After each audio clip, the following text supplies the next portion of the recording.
This is Bloodstone Manor. So I'm home, like any other day, sitting on my couch, playing video games with a sticky controller whose B key still doesn't work, hating my life, hating my job, and wondering when it's ever going to get better. Not a great use of my time, but what else am I going to do? No friends, a job that's going nowhere, until tonight. Tonight was the night that everything in my life changed. There's these old grates in the hallway of our apartment, and they always rattle when someone over 150 pounds is walking down, which incidentally is only one person on my floor, me. Everybody else is a little old lady or old man who doesn't weigh more than $1.25. So, whenever I hear those grates rattling, I know somebody who doesn't live here is walking through the hallway. The grates start rattling. I didn't order food, and I know it's not Thursday when Mrs. Johnson's crappy grandson comes to visit her. And I hear my door quake just slightly in its frame. They're not trying to open it, they're sliding something underneath. A letter. Eviction notice? I don't think so. Wait, it doesn't actually look like a normal letter at all. I set down my controller. Try not to spill my energy drink. So I walk over. I pick up. It's parchment. It's an envelope. It looks like it's from the 1800s. I flip it over in my hands. It's thick and luxurious. And there's a red wax seal on the back with, it looks like a castle. What is this? On the front, there's cursive writing, and it says, my name, Philip Yarns. I open it up, pull out the letter. One sentence. Your presence is requested at Bloodstone Manor tonight at 8 p.m.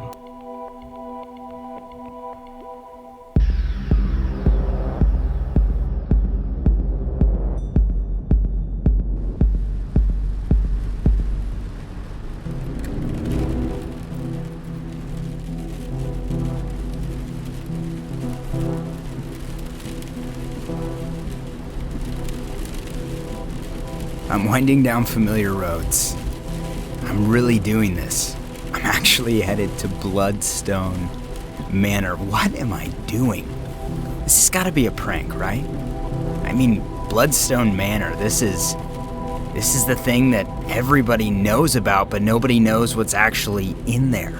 For some reason, you can see this old palatial structure from everywhere in the city. It's always peering over the next building. It's always lurking around the next corner. And the most unsettling thing is every night at sunset, the windows glint and leer like these yellow eyes staring down at the city. It's like this silent sentinel that's watching over us, but it's not there to protect us, and we all feel it. But nobody talks about it. The only way in is up and over, or those gates open. But nobody has seen them open in years. I mean, sure, there's stories, but most of the stories are about stupid kids who get themselves hurt and never even make it into those trees. Oh, those trees. Those trees are actually a forest. It's acres and acres of old-growth forest that grow up what's essentially a mountainside, and the wall surrounds the entire perimeter. Of course, with one gate right off the highway, which is where I am now. I am now the closest I have ever been to Bloodstone Manor in my entire life.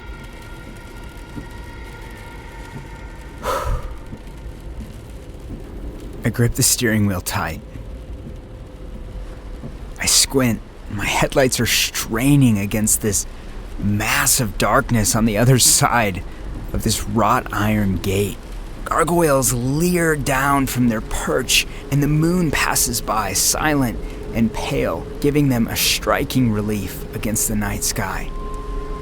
I sit for a moment and look around. Everything's silent. And then it opens.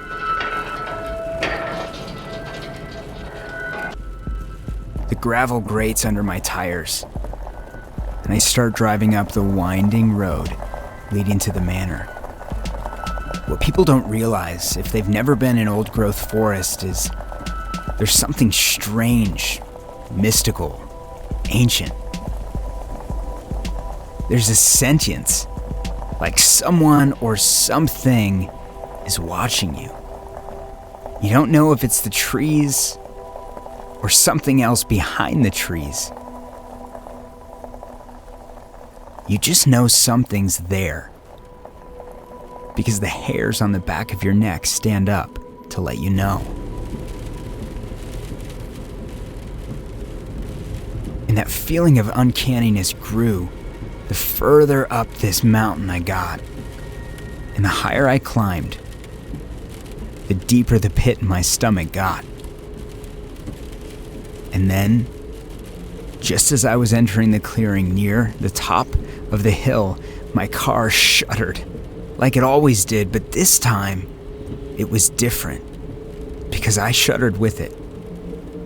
This is the closest I'd ever been to the most terrifying place I could think of, and it had always been within an hour's drive, but a world away. Now, here it was. The manor looked like if Downton Abbey played host to a circus.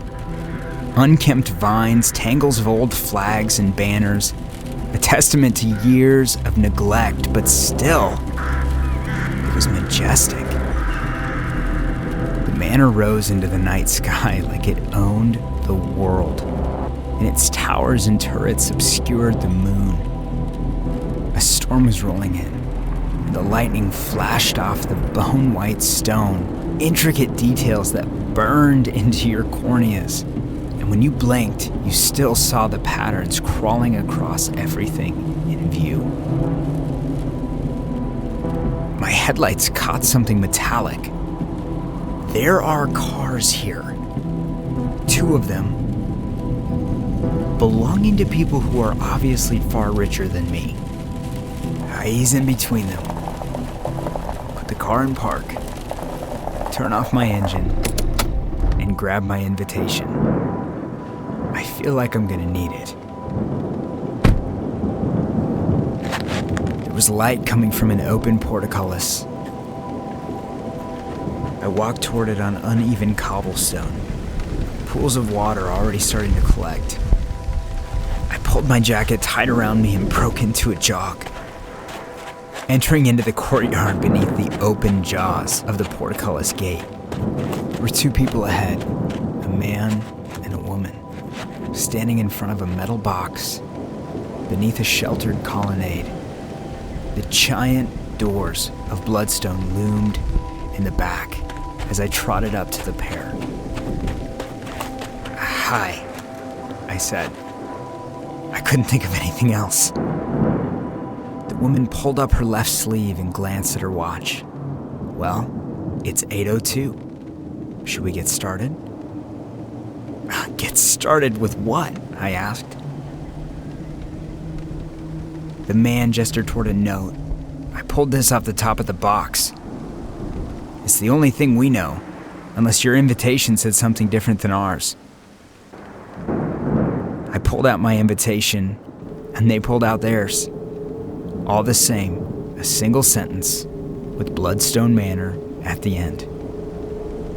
The man held up the other letter that was on top of what looked like a lockbox.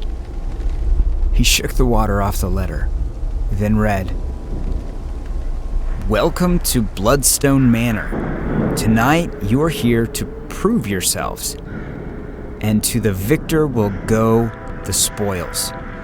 The last person standing through the night, will win a prize beyond their wildest dreams. Rules are simple. Don't leave until you are asked. Good fortune. The second he was done reading, those great behemoth doors creaked open. Without a word, we huddled together and walked into the open maw of Bloodstone Manor. Hey, I am Jordan. I'm the voice and the author. And I'm Luke. I'm the producer, and I also wrote the music. So what you just heard, Philip Yarn's story, it's really just the tip of the iceberg of what happens to this guy. This was actually a dream that I had, and I can't even quite describe to you right now what happens. However, you have the chance of finding out what happens when they go into Bloodstone. A couple of years ago, I had this dream and I told Luke about it, and he started bugging me more and more and more to do something with it.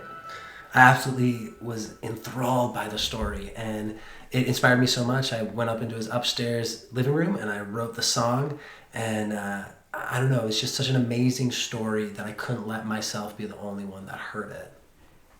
And this blew me away that my friend would write something that was so amazing, and it was eerie and beautiful, and was like, oh my gosh, this is like Stranger Things meets Underworld, and it was just so perfect for what happens in this story. But here's why we wanted to talk to you. It's because if you want to know what happens to Philip, and you should because it is crazy, if you want to know what happens, we really need your help. We want to make sure that people are actually as interested in this as we are, so that we're not just creating something that nobody wants to listen to but us. Yeah, please. We have busy lives. We got a lot of kids. We just need to know that there are other weird people out there that like stories like this. So email us back that you want more and share. Please share. Yeah, share this with as many friends as you think would like it, family, whomever. And really, our goal is if we have 1,000 people sign up and listen to this, raise their hand and say, I want more, then we will make the next episodes, keep going, and take you further into this castle where you really cannot imagine what takes place. So thank you so much for spending some time with us here, and I really hope to talk to you again in episode 2.